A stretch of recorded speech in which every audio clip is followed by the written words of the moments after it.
Assalamualaikum warahmatullahi wabarakatuh. Kami dari kelompok 3 kelas manajemen B akan mempresentasikan bab 7 akuntansi perusahaan dagang, yaitu pembaca materi A dibacakan oleh Rizka, pembaca materi B akan dibacakan oleh Sevia. Untuk kasusnya, kasus 1 akan dijelaskan oleh Reva, kasus 2 oleh Ega, kasus 3 oleh Aldi, kasus 4 oleh Dila, dan kasus 5 oleh Afi. A. Yaitu ruang lingkup perusahaan dagang. Pengertian perusahaan dagang. Perusahaan dagang adalah perusahaan yang bergerak dalam bidang pembelian dan penjualan barang dagang tanpa mengelola atau mengubah sifat produk tersebut. Yang kedua yaitu ada harga, potongan harga dan syarat jual beli. Yaitu 1. Potongan harga. Terdapat 2 jenis, yaitu A. Potongan harga atau potongan perdagangan adalah potongan yang diberikan karena perbedaan cara penjualan atau perbedaan langganan yang dilayani. Yang B. Potongan tunai atau potongan bersyarat adalah potongan yang diberikan apabila pembayaran dilakukan secara cepat dari jangka waktu yang ditentukan. Yang kedua yaitu ada syarat jual beli. Di sini ada 4, terdiri dari 4, yaitu yang A. Shipping point, yang B. Francisco gudang atau destination, yang C. free on board atau FOB, yang D. cost, freight, and insured atau CFI. Kegiatan perusahaan dagang. Yang pertama yaitu ada kegiatan pembelian. Kegiatan pembelian merupakan kegiatan untuk mengadakan suatu barang atau jasa atau suatu produk. Kegiatan ini meliputi pembelian aset produktif serta pembelian barang dagang dan jasa lain dalam rangka kegiatan perusahaan. Yang kedua, yaitu ada kegiatan pengeluaran kas. Kegiatan pengeluaran kas merupakan kegiatan yang terkait dengan pembayaran sejumlah uang atas pembelian suatu barang atau produk atau jasa, ataupun pembayaran biaya lainnya. Kegiatan ini meliputi pembayaran atas pembelian barang atau jasa secara tunai, pembayaran utang atas pembelian barang atau jasa secara kredit, pembelian pinjaman dan pembagian laba kepada pemilik, dan pembayaran beban lainnya. 3. Yaitu ada kegiatan penjualan adalah yang ketiga yaitu ada penjualan. Kegiatan penjualan adalah kegiatan untuk memindahkan barang atau jasa atau aset produktif perusahaan ke tangan pembeli. Dalam kegiatan penjualan akan diperoleh pendapatan. Yang keempat yaitu ada penerima kas. Di sini kegiatan penerima kas merupakan kegiatan yang terkait dengan penerimaan sejumlah uang dari penjualan suatu barang atau produk atau jasa. Kegiatan ini meliputi penerimaan atas penjualan barang atau jasa secara tunai, pelunasan piutang atas penjualan barang atau jasa secara kredit, dan penerimaan kas dari aktivitas lainnya. B. Siklus akuntansi perusahaan dagang. Pada dasarnya, siklus akuntansi pada perusahaan jasa akan berlaku juga pada perusahaan yang bergerak dalam bidang perdagangan, yakni dimulai dari identifikasi dan analisis bukti transaksi, serta diakhiri dengan penutupan buku dan jurnal balik. Akan tetapi, perusahaan dagang memiliki volume kegiatan yang lebih banyak sehingga perlu dibahas tersendiri dalam materi ini. Yang pertama yaitu pencatatan transaksi pada jurnal khusus.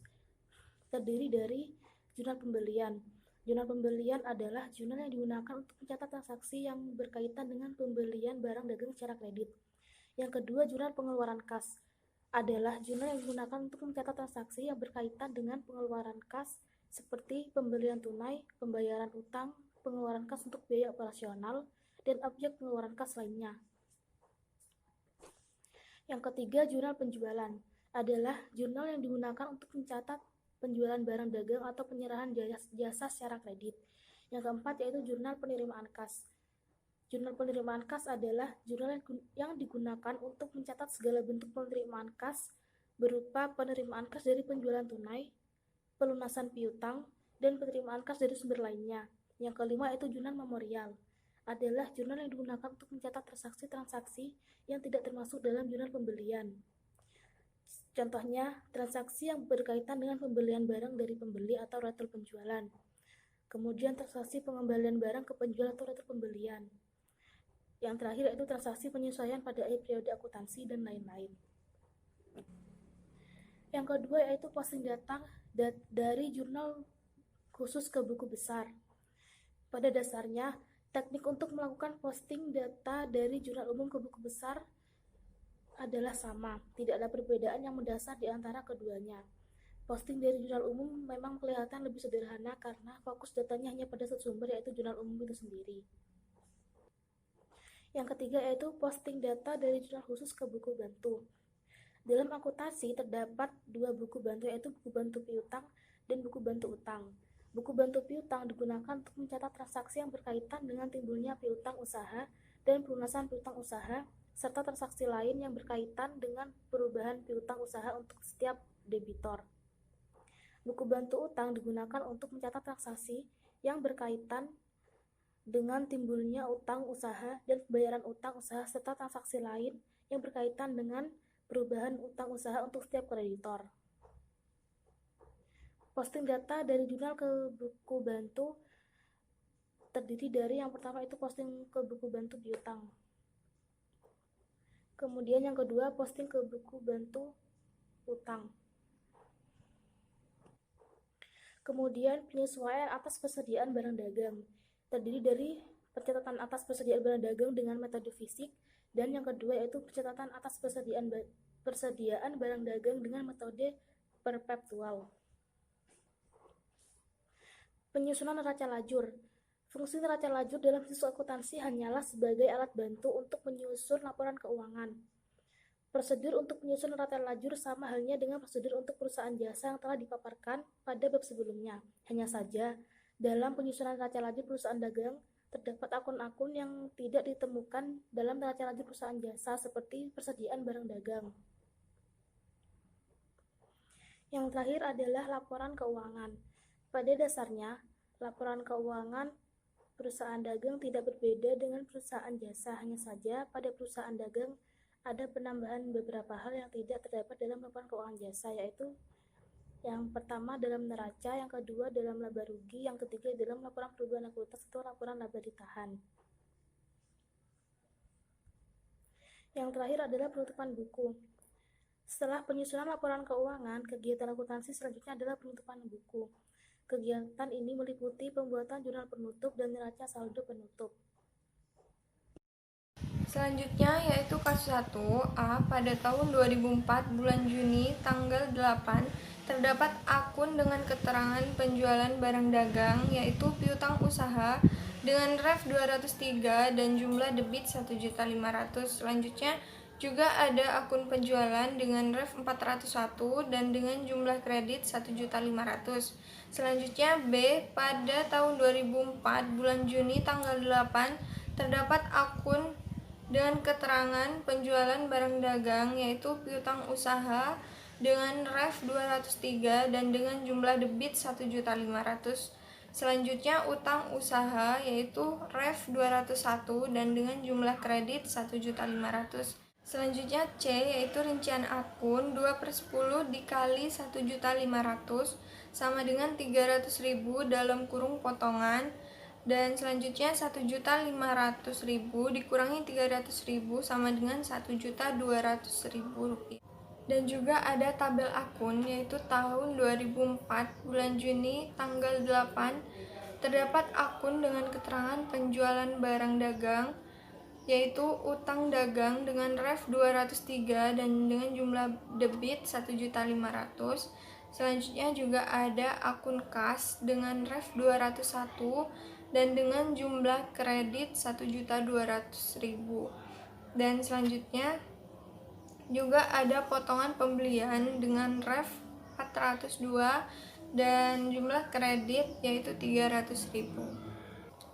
Selanjutnya D, pada tahun 2004 bulan Juni tanggal 8 terdapat akun dengan keterangan penjualan barang dagang yaitu utang dagang dengan ref 203 dan dengan jumlah debit 1.500.000. Selanjutnya juga ada akun kas dengan ref 201 dan dengan jumlah kredit 1.500.000.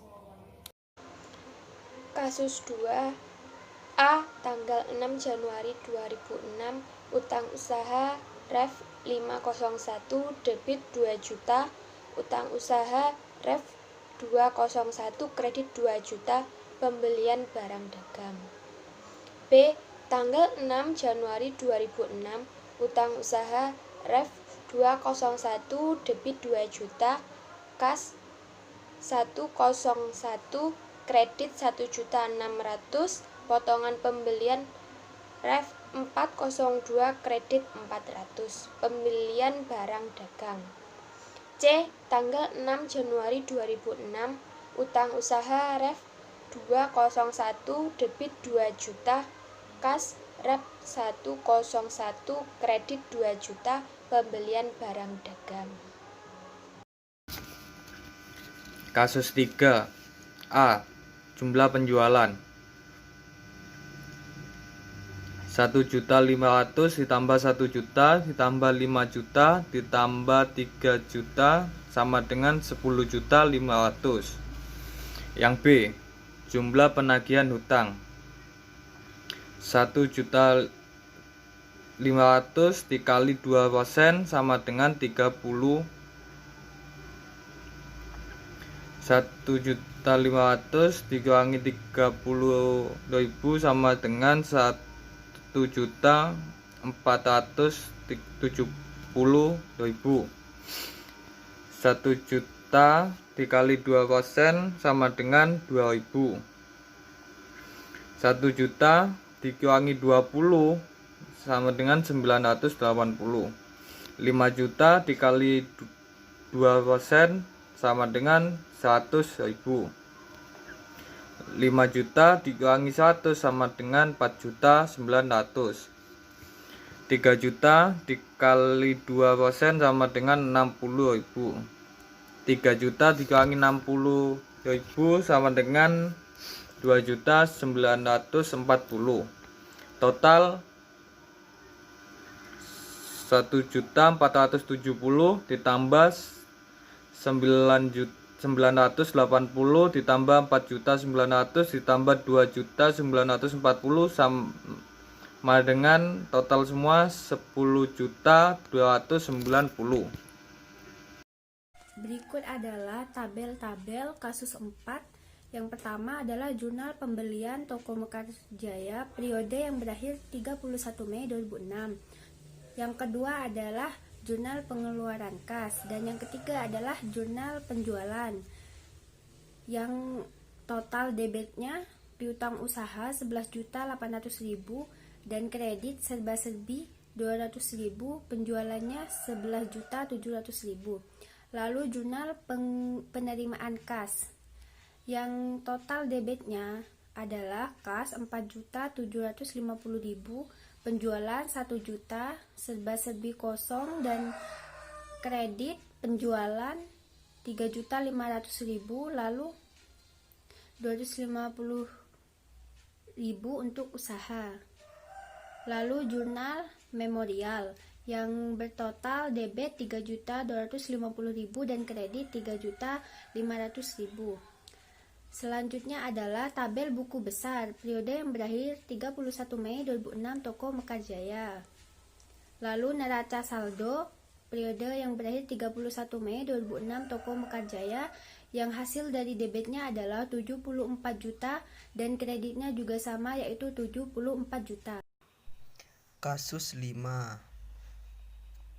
UD Maju Jaya neraca saldo 30 November 2006. Di sini kasus 5 ada tabel yang berisi keterangan debit kredit. Di keterangan ini ada kas, piutang usaha, pendapatan barang dagang, peranan atau perlengkapan bangunan, akumulasi penyusutan bangunan, utang usaha, utang gaji, utang bunga, pendapatan diterima di muka. Ada lagi modal abadi, perih penjualan, potongan penjualan, pembelian, potongan pembelian, beban penjualan, beban dan umum, beban bunga, beban penyesuaian peralatan, beban penyesuaian bangunan, cadangan, beban perlengkapan. Ada debit dan kreditnya. Selanjutnya yaitu ada neraca saldo periode 30 November 2005, yaitu tabelnya terdiri dari nomor akun, nama akun, debit, dan kredit, yaitu dengan jumlah Rp391.040.040 di debit dan di kredit Rp391.040.000. Selanjutnya ada laporan laba rugi periode 30 November 2005 dengan laba bersih Rp27.860.000. Selanjutnya ada laporan laba ditahan periode 30 November 2005 dengan modal abadi atau akhir Rp127.720.000. Selanjutnya ada neraca periode 30 November 2005, total asetnya Rp228.700.000, total kewajiban dan ekuitas Rp228.700.000. Selanjutnya ada jurnal penutup periode 30 November 2005 dengan tabel, tanggal, akun atau keterangan debit dan kredit. Jumlah debitnya Rp296.000.000 dan kredit Rp296.000.000. Selanjutnya ada neraca saldo penutup periode 30 November 2005 dengan jumlah debit Rp267.900.000, kredit Rp267.000.000. Yang terakhir ada jurnal balik periode 30 November 2005, hutang gaji Rp1.400.000, beban penjualan Rp1.400.000, untung bunganya Rp900.000, beban bunganya Rp900.000. Demikian presentasi dari kelompok kami, kurang lebihnya mohon maaf.